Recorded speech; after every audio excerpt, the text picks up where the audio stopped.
Why are you more likely to have a heart attack at 8 o'clock in the morning or crash your car on the motorway at 2 o'clock in the afternoon? Can taking your medication at the right time of day really save your life? And why should you encourage your teenager to lie in the morning? The answers to these questions lie in the secret world of the biological clock. Most of us are oblivious to them, but the clocks ticking deep inside our bodies dominate every moment of every day of our lives. We tend to think that we eat and drink whenever we choose, but actually those behaviours are very much influenced by the body clock. Tonight's Horizon is a journey inside our bodies and into this secret world. Honed through millions of years of evolution, the body clock is your guide to what you really should be doing at any point in the day. Modern life tends to abuse internal time. We have this exquisite system, and we just ride over the top of it and ignore it. It's extraordinary. So, will you choose to listen to your body or suffer the consequences? If you're running your body physiology against its natural cycle, there'll be a price to pay.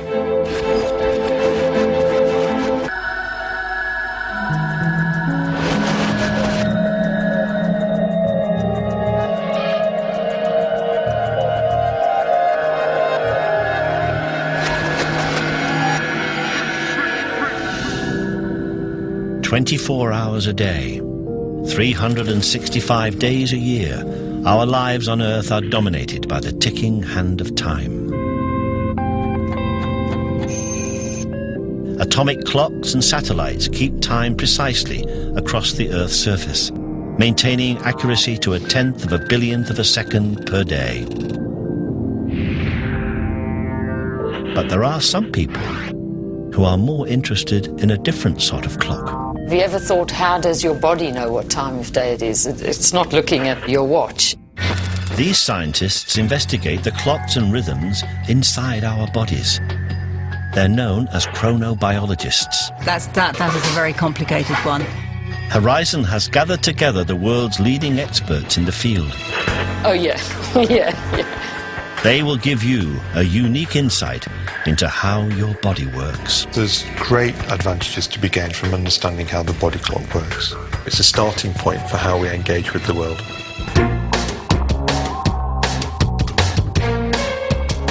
By bringing together the latest research in the field, Horizon has created the ultimate personal organizer.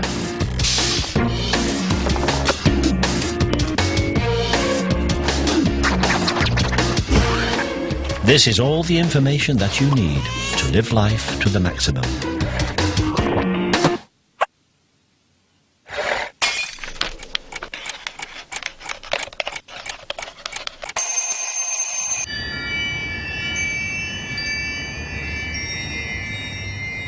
It's the start of the day, and for most of us, time to get out of bed. But across Britain, there's one group in society who seem to find this much harder than everybody else. Welcome to the world of the teenage zombie and the most dysfunctional of body clocks. Taylor! How are you? Yes. On the average school day morning, 14-year-old Taylor McCulloch takes 2 hours and 4 alarm clocks to get out of bed. Taylor! If I didn't get him up, he wouldn't go to school. He would just lie in bed until about 11:30 and then get up and say he slept in. At Taylor's school, headmaster Paul Kelly has to contend with over 500 teenagers just like him. What you see around you in a school is you see students who don't somehow seem to be at their best in the morning. Usually till about 12 I'm a bit groggy, but after that I'm fine. Yeah, I'm just so stubborn. I just cannot get up in the mornings. Mum has to come up to my room and literally shake us. With parents and teachers across the country battling with these morning monsters every day, could it be that there's more to teenagers than simply being lazy? Good morning. Could there be a scientific explanation? I still can't be bothered at all to get up. The first clues to the mystery of the teenage lie-in were not discovered at 8 o'clock on a school day morning, but 375 feet beneath the Earth's surface in a cave deep in the heart of Texas. In 1962, self-experimenting French geologist Michel Siffre began a series of groundbreaking studies in which he lived and worked without clocks for months at a time underground. Siffre lost track of time, but carefully recorded data revealed that his body was keeping a regular routine of sleeping, waking, and other bodily functions. It was the first direct proof that humans have their own internal timekeeping mechanism, or body clock. Many of our most basic drives, the need to sleep, the need to eat, the need to drink, they're not just because we've not slept or eaten recently. In fact, it's our body clock telling us when we need to do these things. But while we all have an internal clock, the rhythm of this clock is not the same for everybody. Although the average is about 24.25 hours, some people have, in fact, a faster clock. At the extreme, they may have a clock that runs on a 22-hour cycle, whereas other individuals go the other direction. They may have a clock that runs slower, and they've got something like a 25-hour clockwork. These different cycle lengths help to explain some of our most basic behavior. Those at the extremes are people we often refer to as larks and owls. Larks are those people who are up early, shorter body clocks, whereas those who have a longer clock tend to lag behind the day-night cycle and tend to be more owl-like in their behaviour.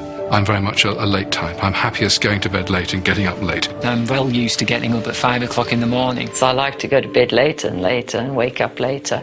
I feel great of an evening. And that's why I'm an academic, because I don't have to go to work at 8 o'clock in the morning. But it's not just the length of our individual cycles that affect what time we get up in the morning. It's our age too. We start life being morning types, but after the age of around about 10, we tend to drift later and later through our teenage years and until our early 20s. We start to go to bed slightly earlier again. Finally, at the age of 55, we are going to bed at the time we were going to bed at the age of 10.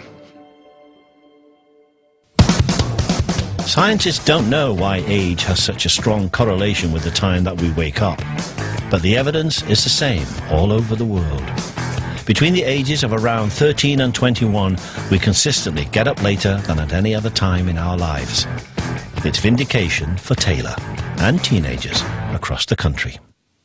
Of course, a lot of people think that teenagers are just lazy. I'm sure some are lazy, but there clearly is a biological predisposition for going to bed late and getting up late.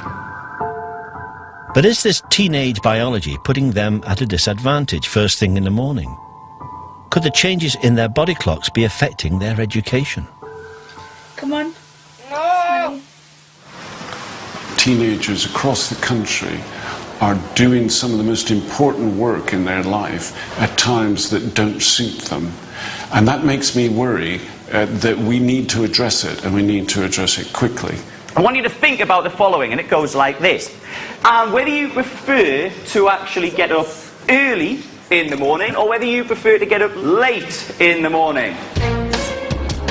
In order to find out what time would best suit his teenagers to learn, Headmaster Paul Kelly is subjecting the whole school to a series of tests. On those sheets of paper you will see a list of words. They're separated into pairs in a grid. I'd like you to spend a minute looking at those words and memorising as many of those pairs as you possibly can. When you're ready, after 3... Pupils will sit 2 tests, one in the morning and one in the afternoon. These tests have been devised with the help of Russell Foster, Professor of Neuroscience from the University of Oxford. The prediction would be that as most teenagers are evening types, their scores will do better in the afternoon compared to the morning.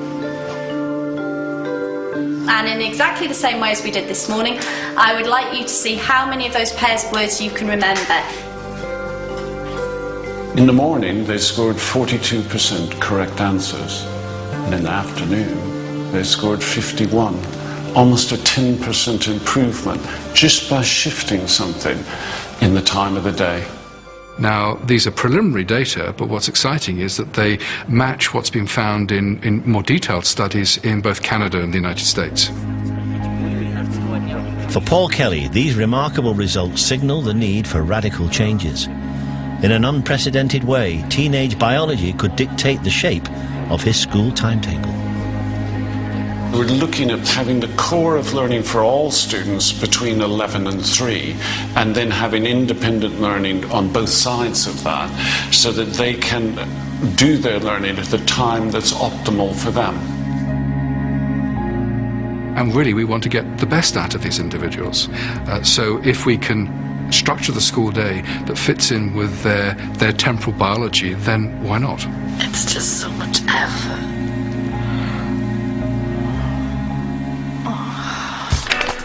By simply paying attention to their body clocks, it could be possible to improve the education and exam results of teenagers across the country.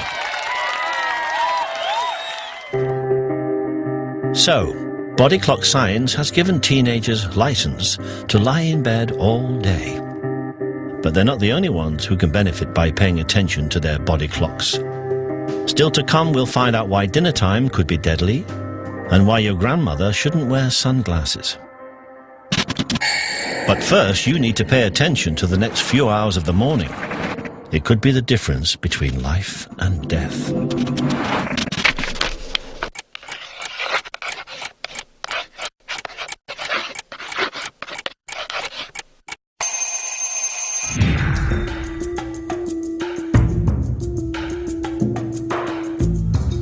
At this time of the morning, you will probably be out of bed and raring to go.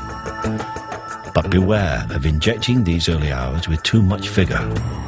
The rhythms inside your body are changing, and these changes could make you more vulnerable and exposed than you imagine.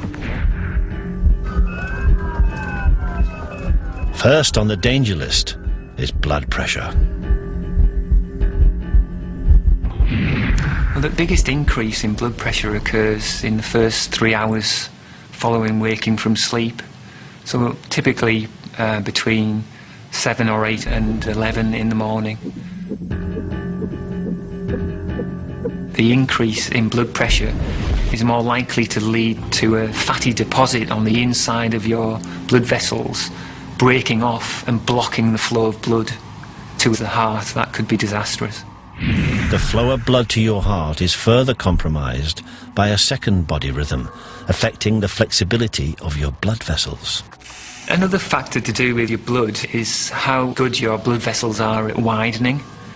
Blood vessels can't widen as much in the morning compared to the afternoon and evening. And when blood vessels can't widen, there's an increased force on the blood supply to the heart. Another factor that changes with time of day is the stickiness of the blood, and your blood is more sticky in the early hours of the morning. It's got more resistance to flow at that time. Sticky blood, increased blood pressure and stiff vessels. The peaking of these three body clock rhythms at the same time of day leaves your heart at its most vulnerable. During the danger hours of 6 a.m. to noon, statistics show that you are 3 times more likely to have a heart attack than at any other time of day. For people at risk of a heart attack, the early morning period is a danger time for them. But can those most vulnerable do anything to reduce this risk? 5, 4, 3, 2, 1. Go for it. Go on, Bobby. Go on. Keep it going. Research carried out by Greg Atkinson and his team has shown that if you increase your activity at the right time of day, hard as you can, 30 seconds. It can be beneficial. 10 seconds. In this experiment, healthy volunteers are asked to perform carefully controlled bouts of exercise. 4, 3, 2, 1. Okay, back down to 80 watts. Their blood pressure is monitored following the exercise session at 5 o'clock in the morning and an identical session at 7 o'clock in the evening. Okay? Yeah. The blood pressure readings following each session show a marked difference. Exercise in the afternoon leads to a reduction in blood pressure amounting to about 10 to 11% reduction, whereas exercise in the morning either doesn't change blood pressure at all, or in fact there can be a slight increase in blood pressure.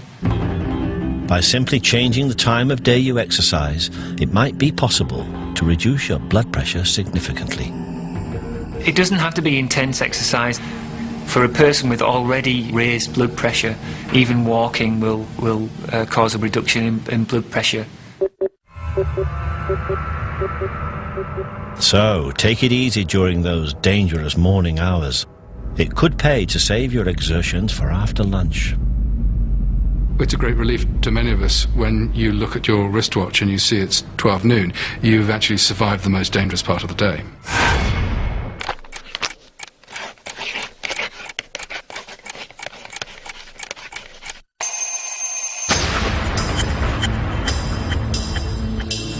At every moment of the 24-hour day, every part of us is profoundly influenced by the body clock.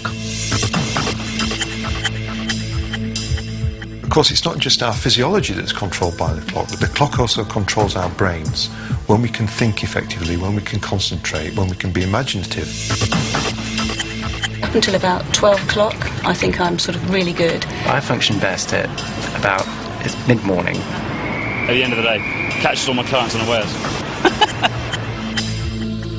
If you really have to be, on the top of your game, as it were, paying good attention to things, do that type of work between 10 and 12 in the morning.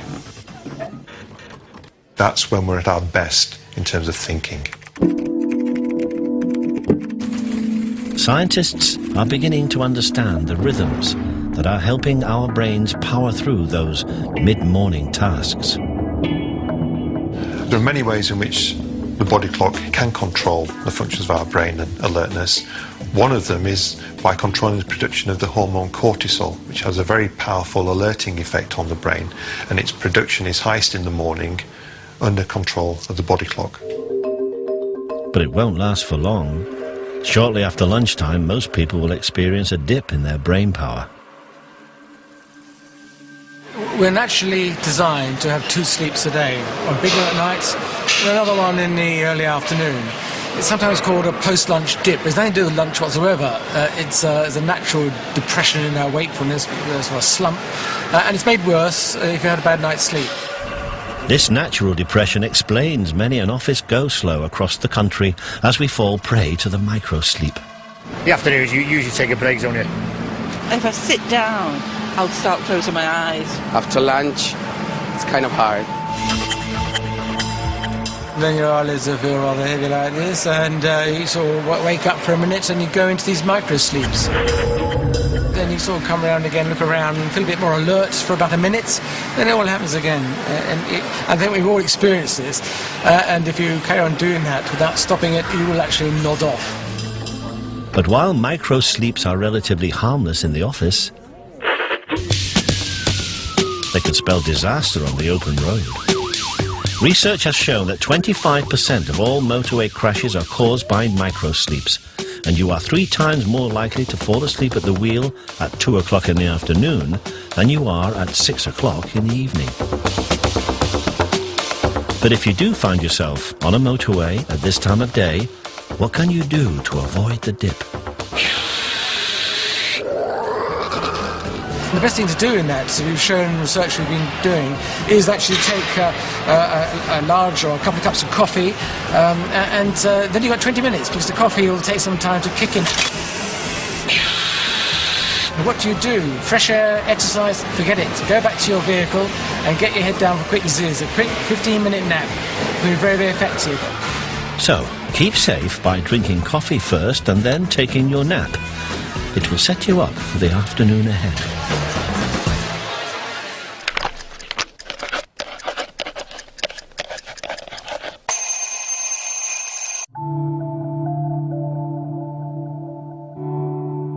You have survived the dangerous hours of the early morning and the pitfalls of life after lunch. As your body moves into the afternoon, your rhythms are changing again to prepare you for the latter part of the day. These changing rhythms are controlled by the central body clock, which is found deep inside your brain. No bigger than a grain of rice, the central body clock is a bundle of cells controlled by a unique set of body clock genes. Over the course of 24 hours, these clockwork genes regularly switch themselves on and off, thereby keeping time and telling the rest of the body what to do. I suppose the analogy would be rather like the conductor of an orchestra, producing a regular temporal beat from which the component parts of the orchestra take their cue, and as a result you have a symphony rather than a cacophony. This is what the clock in action actually looks like. Michael Hastings from the Medical Research Council has captured these images by photographing brain tissue as a ticking body clock genes switch on and off over a 10-day period. As the clockwork goes through its paces, so the image goes down, comes back up again, up, down, up, down, up, down, up, down. When I first saw images like this, it completely blew me away, because for the first time we're able to look inside this secret world of the clockwork. That is far more accurate in timekeeping than just about any other form of biochemistry. It really is a profoundly exquisite mechanism. And recent breakthroughs have shown that the master clock in our brains is not alone. There are body clocks present in just about every part of our body, in the heart, in the lung, in the liver, in the kidneys. You name it, it likely has its own clockwork ticking away inside it. Understanding the different clockwork of different organs in our bodies has enabled scientists to revolutionize the treatment of disease. Individual organs can now be treated according to their own time schedule, and this could hold the key to the successful treatment of a disease so prevalent in the modern world that 1 in 3 of us will develop a form of it at some point in our lives.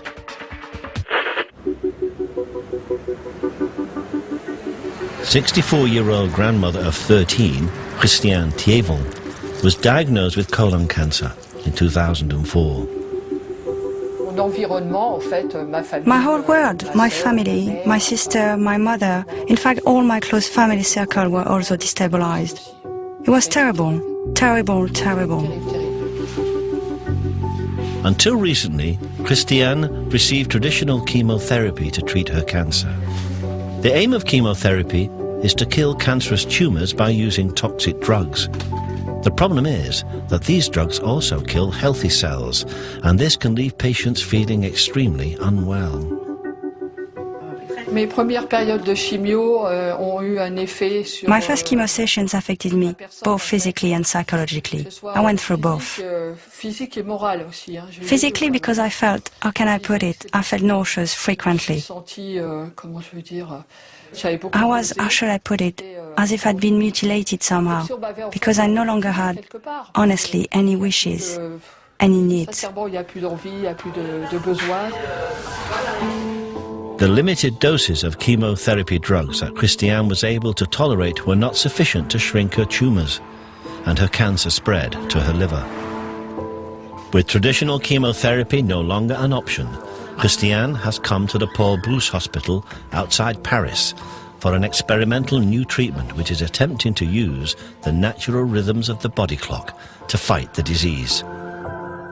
The same toxic chemotherapy drugs are given to Christiane, but they are carefully scheduled for times of the day when her healthy cells are least active, so fewer of them are damaged by the drugs. For me it's different. It's different. I'm feeling well so far. I'm not agitated, not stressed, not worried. Instead of spending up to 5 days in hospital, Christiane is fitted with a special portable pump that will dispense her drugs daily at 4 o'clock in the afternoon and 4 o'clock in the morning. Preliminary blood results following Christiane's first time treatment are encouraging. There is already an improvement in her liver function tests, in the markers, tumor markers, and also the pain that she was feeling has completely disappeared after the first treatment. According to Christiane's Dr. Francis Levy, the benefits of administering drugs at specific times of day are manifold. In a recent study, he found that not only did the timing of medication damage 5 times fewer healthy cells, but it was also twice as effective at killing the cancerous cells. These early results have given fresh hope to Christiane and could lead to helping many other patients for whom no other treatment was suitable. En faisant une journée normale. I will anticipate having a normal day. I'll do a bit of housework, a bit of cooking, maybe seeing my grandchildren, some of my grandchildren, living in the best way I can. Le mieux possible en fait.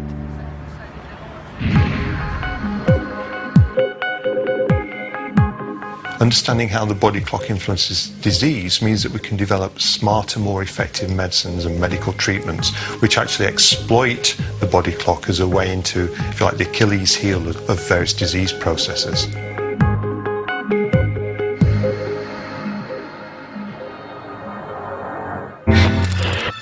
But body clock science is not just about health benefits. Over the next few hours, as the afternoon turns into evening, understanding your body rhythms can help you enjoy yourself. Whether it's improving your sex life or finding out the perfect time for a drink. But before the fun starts, it's time for a bit of hard work.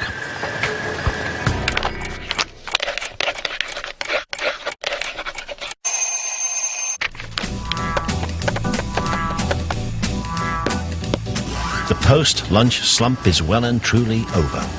And it's at this time of day that your body temperature and alertness are rising. You already know that exercise in the morning is best avoided for health reasons, but do you know when to schedule your workout to get the very best performance? When I exercise, I like to do it in the morning. I would say in the evenings. First thing in the morning. Morning. If I'm going to do it, I'd rather do it first thing. Never.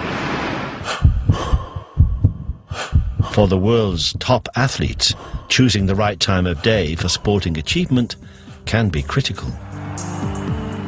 Cycling's hour record.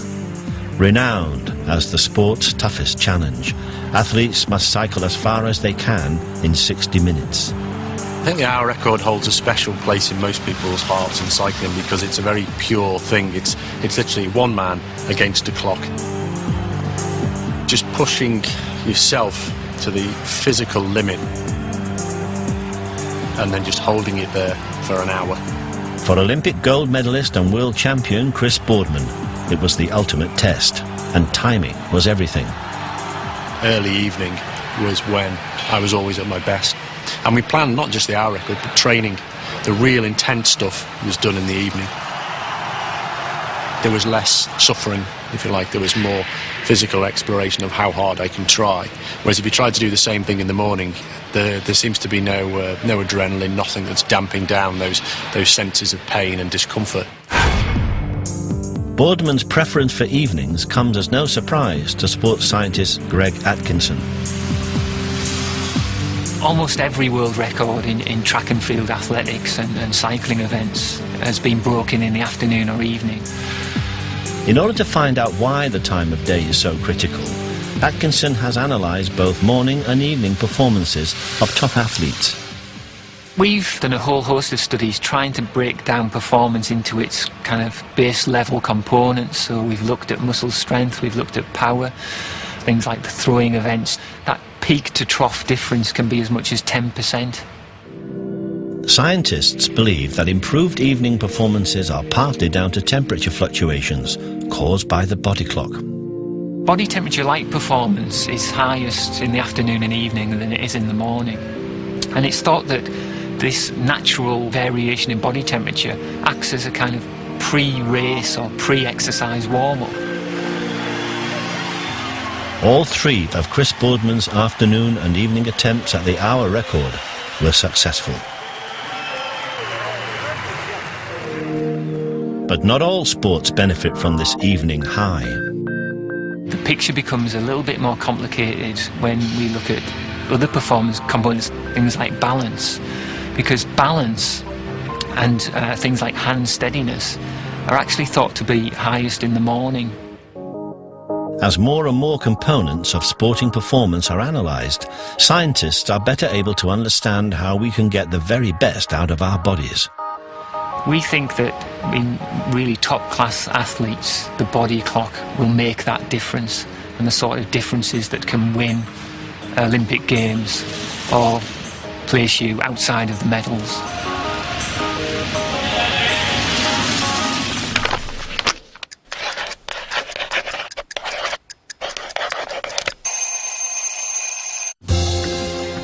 With the traditional working day drawing to a close, you may feel like it's time to wind down. But your body temperature is still on its natural high, and your body clock in its prime time. So, what should you be doing?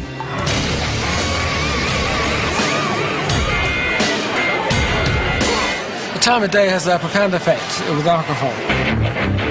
If you have a fixed amount of alcohol at any time of the day, the level in the blood will be the same, but the effect on the brain will differ. Alcohol has most effect on the brain when your body clock is at its most sleepy. If you have 2 units of alcohol at lunchtime, a pint of beer, 2 shots of spirit or a glass of wine, that will make you very sleepy in the afternoon. You have the same amount of alcohol, 2 units, 7, 8 o'clock at night, when the body clock's reaching its high spots, and you won't notice it. So it's not just how much you drink, but crucially, where your body clock is when you drink it. So the best time for a drink seems to be late afternoon, early evening. That's when we can deal with the alcohol, enjoy it, but have a minimal effect on our cognitive ability. Now, clearly, if you drink excessive amounts, then you're going to destroy all of that. But it has the least effect at late in the day.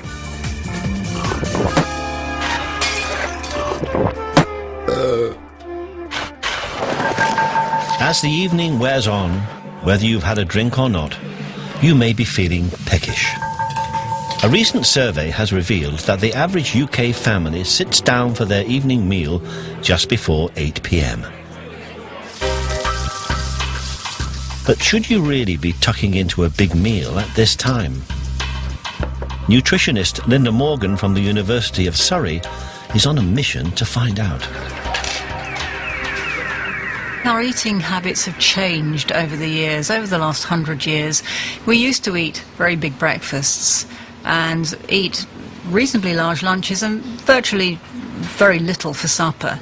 That pattern's been reversed now, and we eat most of our calories actually at supper time. In order to assess the health implications of our habit for late and large suppers, Linda and her team have analysed how different daytime eating patterns affect our bodies. She gave a group of volunteers the same meals, but at different times of the day. On one occasion, we gave them most of their calories at breakfast time, and on another occasion, we gave them most of their calories at supper time. The results of this experiment showed that even when calorie intake was identical, the level of glucose remaining in the blood after the evening meal was much higher. Blood glucose levels are an indication of how efficiently your body is clearing glucose and storing it for future use. And if your blood glucose levels are quite high after a meal, that's an indication that you are at future risk of developing diabetes. Linda believes that increased blood glucose levels can be explained by the body clock rhythm of the hormone insulin, which helps to remove glucose from the blood and store it elsewhere in the body. Insulin doesn't work as well for us at night. At that time of day, your body is sort of prepared for sleep, it's not prepared for eating. The growing trend for eating later in the day is opposed to what our bodies think we should be doing, and can have serious consequences for our health. I think it's really important that we eat according to our body clock. There's an old proverb that says, eat breakfast like a king, lunch like a prince, and dine like a pauper. If we can eat more of our calories at breakfast time and at lunchtime, and to eat less at supper time, then we would be conferring a real health benefit.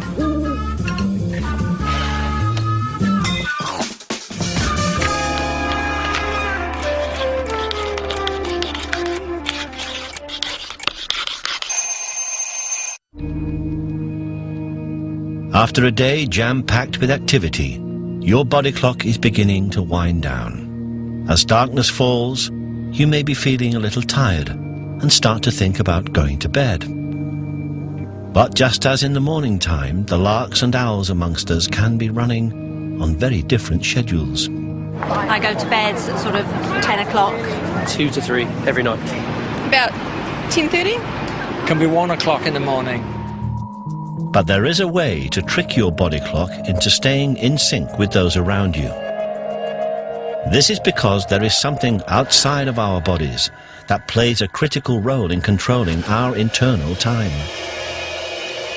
It's got nothing to do with your alarm clock, and it's been with us since the dawn of time. Light is the single most influential external factor affecting the regulation of your body clock. The way these light triggers control the body clock is that the light passes through the eye, onto the back of the eye, and then down the nerves from the eye into the brain. The light impulses trigger the release of chemicals onto the clock cells, and in that way, that 24-hour cycle is tweaked either forwards or backwards, slower or faster, to make it exactly 24. The light that helps us all run on the same time system has most impact on the body clock at particular times of day. The important parts are really early in the morning or sunrise and later on in the evening or sunset. And it's getting light at these times where your clock is most sensitive to light. Exposing yourself to light in the morning will speed up your clock and help you to wake up earlier, whereas light in the evening will slow it down, delaying the time when you start to feel sleepy and allow you to be more active into the night. Armed with this knowledge, light can help you to adjust to the lifestyle you want. So if you're a late type who wakes up much too late and never early enough to go to work, you should wear sunglasses from lunchtime on and try to get as little light as possible in the evenings. For the early people who wake up too early, they can do exactly the opposite. They can run around with sunglasses in the entire morning and try and get as much light as possible in the second half of the day.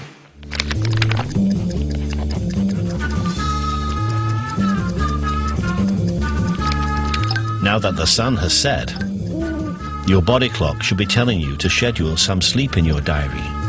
But for one group in society, that's easier said than done. I've just been a bad sleeper for a number of years. I don't know why. Well, I actually wake up about usually between 4 a.m. and 5. I wake up in the dark, so I don't know what the time is, but usually about 5 o'clock. Almost a third of all people over the age of 65 have problems sleeping. The sleep of an older person, it's fragmented. They sleep and then they wake up and they sleep. Usually in the early morning, they wake up earlier than they want. If you ask people, they're not too glad with waking up at 5 or 6 in the morning. They prefer to stay asleep for another hour or so. Scientists believe that these sleep problems are connected to an aging body clock. We don't know why the clock is not working as well in aging, but we have a clue from biology on what's going on and what's underlying these changes. And that is that although the number of brain cells in that clock is unchanged, you don't lose the cells, you see that much less cells are active. The problems for an aging body clock are further compounded by the deteriorating state of elderly people's eyes. The density of your lens, the thickness of your lens increases. It lets less and less light in. So the less light that we get coming through the eyes means that we have less of a signal going to the body clock. And so the clock isn't as synchronized to the daylight as it used to be when we were young. Jus van Summeren has studied these desynchronized clocks in a group of elderly people with some of the most disturbed sleep patterns, those suffering from Alzheimer's or dementia. During the night they have these short bouts of sleep, not too long, I think seldom longer than 15 minutes. So it's very fragmented sleep. You see that the more fragmented this sleep-wake pattern is, the more depressive symptoms, the more agitation, irritability. It's having a big impact on their lives. For Van Summeren, the key to improving this fragmented sleep lay in restoring the natural rhythms of the body clock. In the biological clock, cells are still there but not active. We know that light is normally activating these cells. And we thought maybe we can reactivate these cells by giving additional light. Van Summeren changed the light fittings in nursing homes so that the Alzheimer's patients were receiving up to 3 times more light during the daytime hours. He then followed their sleep patterns, mood, cognitive performance, and daily activities for over 3 years. The results exceeded all expectations. We expected changes in sleep-wake rhythm, but somewhat to our surprise, the effects on other symptoms were huge as well. For example, depressive symptoms were much less. Cognitive performance, so memory performance, was much better. But also doing activities of daily life, like eating your lunch or buttoning your shirt, things like that, declined much less in the people who got additional bright light. It's an impressive list of improvements and matches what can be achieved with the drugs that are currently available to Alzheimer's patients. The improvement you get with drugs are comparable to the improvement you get with light. But with the drugs, you have adverse effects, like nausea. On the contrary, with light, you also get the improvement of mood. So you might compare the effect of light with giving 2 drugs, one for cognition and memory, and the other one for mood.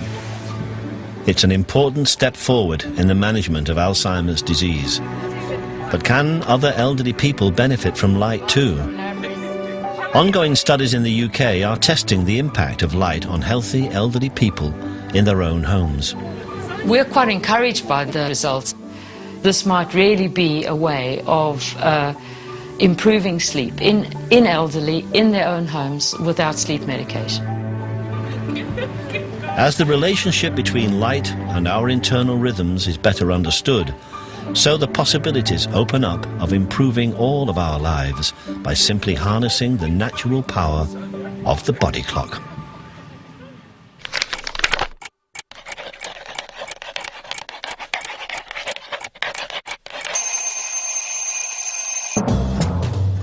It's well past bedtime, but for some people, sleep is the last thing on their mind.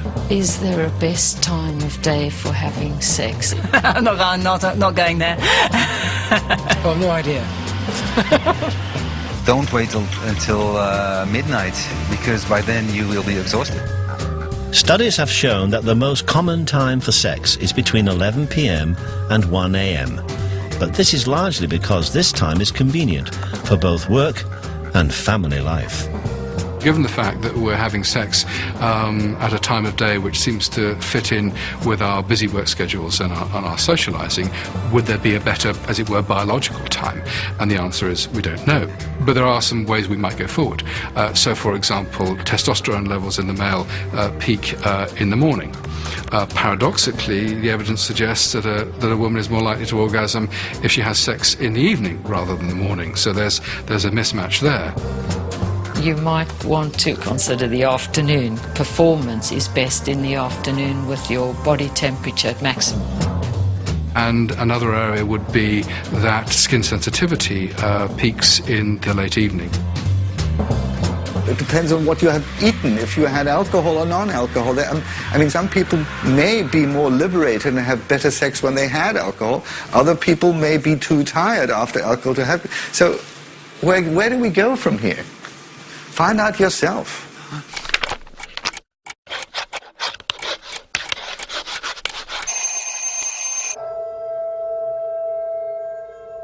It's the dead of night, and our body clocks are reaching the lowest point in their 24-hour cycle.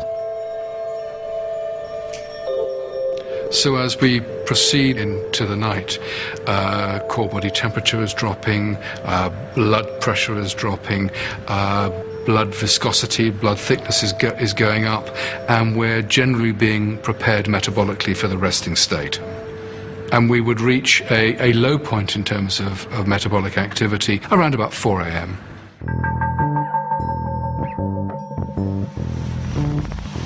But even though our biology is telling us to go to bed, over 4 million of us are up and working. Studies from all over the world have shown that this mismatch of lifestyle and biology can put our bodies under enormous strain. Modern life tends to ignore the body clock, and we assume we can do whatever we want, whenever we want, and that's simply not the case. The problem is that our bodies rarely fully adjust to shift work patterns, leaving them perpetually out of sync. We're finding that the incidence of cancer is higher in night shift work, mental health, cardiovascular disease, and a whole slew of other pathologies. And I think this is a good example of where physiology is being pushed outside its normal range at that particular time of day. But whether we are up on the night shift or not, this low point in our body clock cycle can make us particularly vulnerable. In old people or in sick people, it's at that, literally in the small hours, the quiet hours between 2 and 4 o'clock in the morning, when the body's turned down to its minimum operation, that's when people tend to slip off this mortal coil. But it's not all bad news.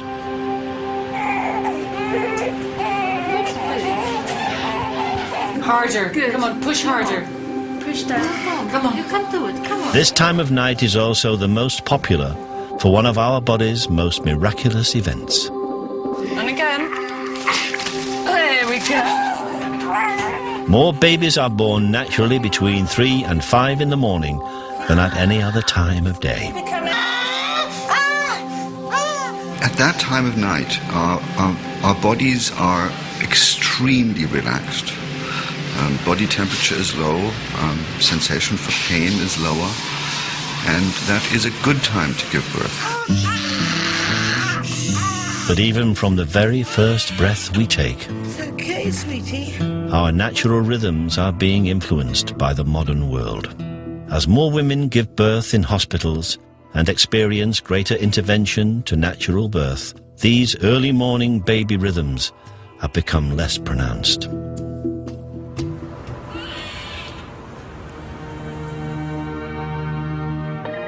As our 24 hours comes to an end, your body clock comes full cycle.